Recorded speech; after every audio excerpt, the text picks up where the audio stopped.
कहते थे प्रधानमंत्री जी महंगाई पे बात नहीं कर रहे, लेकिन अब बात की है ना उन्होंने, क्या महंगाई पे। हाँ की है महंगाई पे। जब 2013 में प्रधानमंत्री जो आज हैं ये मुख्यमंत्री थे, तब कहते थे कि पेट्रोल महंगा भारत सरकार करती है, और आज खुद भारत सरकार में है तो आज कहते हैं पेट्रोल जो है राज्य सरकार महंगा करती है।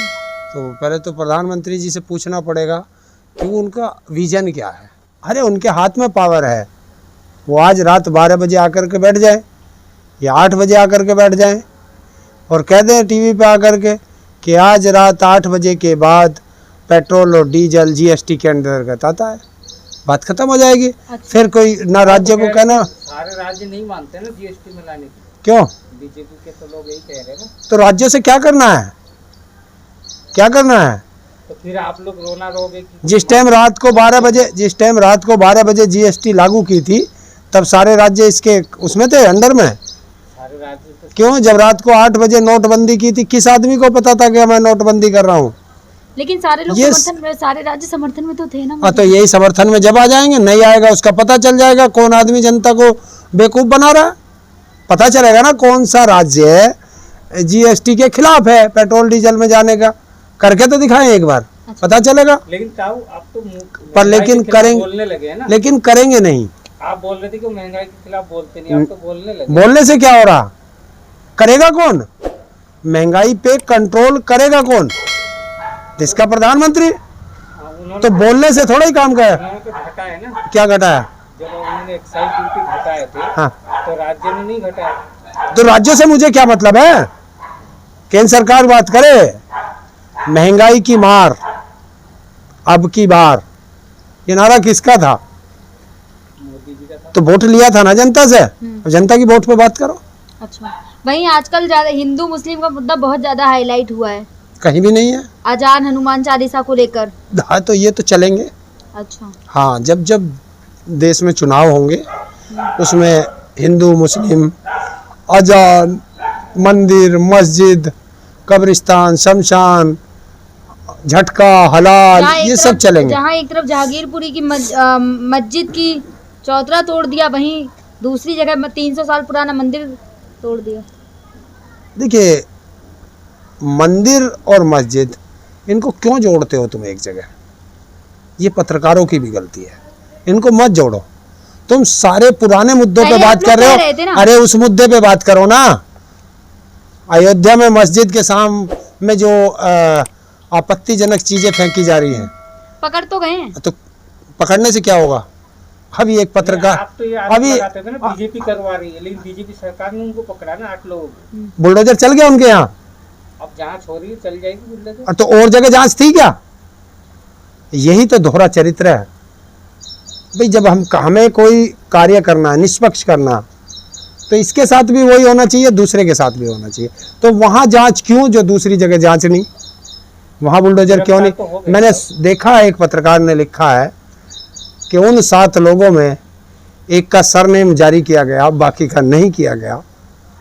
तो मैंने उसको लिखा पत्रकार को कि बाकी का तुम जारी कर दो, क्योंकि वो बड़े चैनल का पत्रकार है, नाम अच्छा नहीं है किसी का लेना। तो मैंने कहा कि आप जारी करो। लेकिन तब क्या लगता है ऐसा क्यों कर रही? मतलब जब से मोदी सरकार या योगी सरकार वापस आई है, उसके बाद से ज्यादा बढ़ गया। देखिए, अब तक कानून व्यवस्था नहीं है। तो जब मतलब कानून व्यवस्था हमारे तगड़ी है, कहाँ है? चल रहा है 28 दिन में 28 दिन के अंदर 17 लोगों की हत्या केवल प्रयागराज में हुई है। इसे कानून व्यवस्था कहते हैं। उसे अभी तक बुलडोजर नहीं चला अयोध्या में, बच गई अयोध्या। लेकिन योगी जी की वजह से तो बच गई। योगी जी की वजह से क्यों बची है? वहाँ का पुलिस प्रशासन ने जल्दी सख्ती से कार्रवाई की, उनको अरेस्ट किया। तो और जगह इनकी पुलिस प्रशासन नहीं है? प्रदेश में तो पूरे में है। पुलिस प्रशासन तो मुस्तैद है, लेकिन जो इनके नेता है ना, वो इन पे दबाव बनाते हैं। आपने देखा बलिया में क्या कह रहा है वो एसडीएम? आपने देखा मेरठ में वो दरोगा को धमका रहा है। एक नेता, किसी की हिम्मत है कि पुलिस को धमका दे? लेकिन पुलिस भी मजबूर है, उसके हाथ बंधे हैं इन नेताओं के उसमें। अच्छा, अब योगी जी इतनी सख्ती से सारे जितने भी होते हैं उनका सारे वो लेते हैं एकदम सख्ती से। आपने देखा नहीं अजान और लाउड स्पीकर पे कितने सख्ती से उन्होंने जारी किया बयान। किसने किया ये? अब सब दोनों समुदाय से बात करके लाउड स्पीकर मंदिर से हटाए जा रहे हैं। हाँ तो यही तो है, मैं यही तो कहना चाह रहा था कि इस देश में एक वो है कि भले ही मेरी एक फूट जाए, पड़ोसी की दोनों फूट जानी चाहिए। अच्छा, तो यही है। बट योगी जी ने सही तो किया ना। जो देखिए क्या लाउड स्पीकर सही तो किया ना। क्या है उसमें? मंदिर से भी हटा, मस्जिद से भी हटा। उससे क्या हुआ? किसी को रोजगार मिला क्या? बताओ, ये लाउड स्पीकर हटने से रोजगार मिल रहा है क्या? अरे योगी जी आओ उस पे मीडिया के सामने आकर के बताओ कि ये हमने इतना रोजगार दिया, इतनी नौकरी दी। ये क्या है आके उस पे आके कहते हैं कि हमने मंदिरों से वो हटा दिए, लाउड स्पीकर हटा दिए। ये विवादित क्यों? किसने बनाया विवादित? कोई संगठन बना रहे तो उस संगठन पर कार्रवाई क्यों नहीं है? उस संगठन पर कार्रवाई क्यों नहीं करते? अगर मैं कर रहा हूँ ये काम तो मेरे पे कार्रवाई क्यों नहीं? वो संगठन क्यों कर रहे हैं? कैसे हिम्मत पड़ गई उन संगठनों की कि सरकार के खिलाफ काम कर दें? क्या लगता है आपको कि सरकार खुद करवा के? देखिए, ये राजनेता होते हैं, अपनी राजनीतिक रोटियां सेकने के लिए ये इस तरह के काम करते हैं। जनता का ध्यान मुद्दों से भटकाया जाता है ताकि जनता उस मुद्दे से हटे। यही तो बीजेपी का एक खेल है कि अगर एक मुद्दा फेल होता है तुरंत वो दूसरा मुद्दा खड़ा कर देते हैं ताकि जनता उस मुद्दे पर अड़ जाए।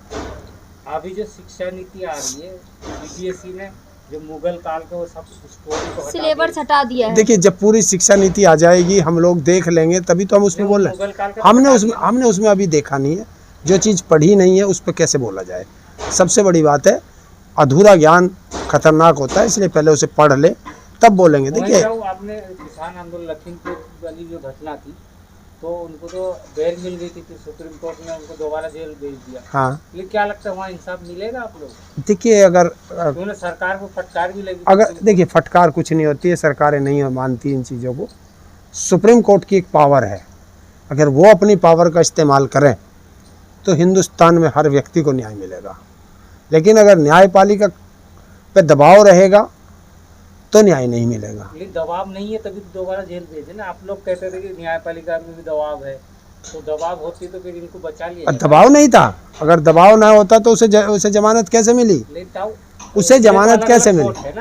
हाँ, तो तभी तो हम कह रहे हैं कि न्याय व्यवस्था पर ही लोगों का विश्वास है, सुप्रीम कोर्ट पर लोगों को विश्वास है, तभी तो मिलता है। नहीं तो छोटी अदालतों को दबा लेते हैं ये लोग। वही था। अब जैसे हनुमान चालीसा पे जो चल रहा है मुंबई में, नवनीत राणा जो है मातोश्री के पास जाकर हनुमान चालीसा की पाठ कर रही है, उसको देशद्रोही लग गया। सही लगा?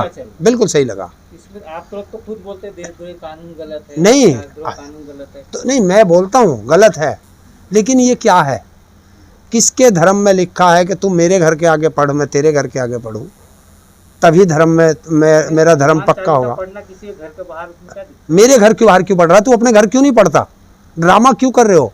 किस भगवान ने कही है कि तू दूसरे के घर जा जाकर बाहर मोंडे पे बैठ के मेरी पूजा कर, तभी भगवान प्रसन्न होंगे? भगवान ने कभी नहीं कही। वो तो कह रहे कि हिंदू खतरे में, तो उसमें हिंदू खतरे में। अब अभी जब सुनो तो आगे चल के एक बात सुनो, हिंदुस्तानी खत्म। अगर हम हिंदू खतरे में है तो बताओ, राजनाथ का बेटा किसी जुलूस में जाता है क्या हथियार लेके? किसी भी जुलूस में, रामनवमी के में था, हनुमान जयंती पे था, गृह मंत्री अमित शाह जी का बेटा था, स्मृति ईरानी के बच्चे थे, या निर्मला सीतारमण के बच्चे थे। तो जोन से ये हिंदू खतरे में बता रहे, क्या इनके बच्चे क्यों नहीं आते कूद के? वे विदेशों में मलाई काटेंगे और SC ST OBC के बच्चे हथियार लेके जुलूसों में निकलेंगे। ये तो ST के बच्चों की गलती है ना, जो वो गुमराह हो रहे। हाँ, तो आप लोग समझा नहीं पा रहे थे, तो फिर हम क्यों माने? यही तो मैं कह रहा हूँ। तो आपके कहने का मतलब इन लोग गुमराह होके कर रहे हैं, तो आप लोग समझा क्यों नहीं पा रहे कि देश की ऐसा नहीं करना गलत है? तो उसके बाद वो हम इसलिए नहीं समझा पा रहे कि जो देश का दलाल मीडिया है वो सुबह शाम सिर्फ इसी एजेंडे को चलाता है, और जब लोगों के घरों में टीवी है, तो हर टाइम वही एक चीज़ देखी जाती है, इसलिए ये चलता है। पानी पी लो। प्यास लग जाएगी, यो बेहोश होकर गिर जाएगी। बहुत गर्मी है तो बाहर कहीं भी ना, है, नहीं घर में है।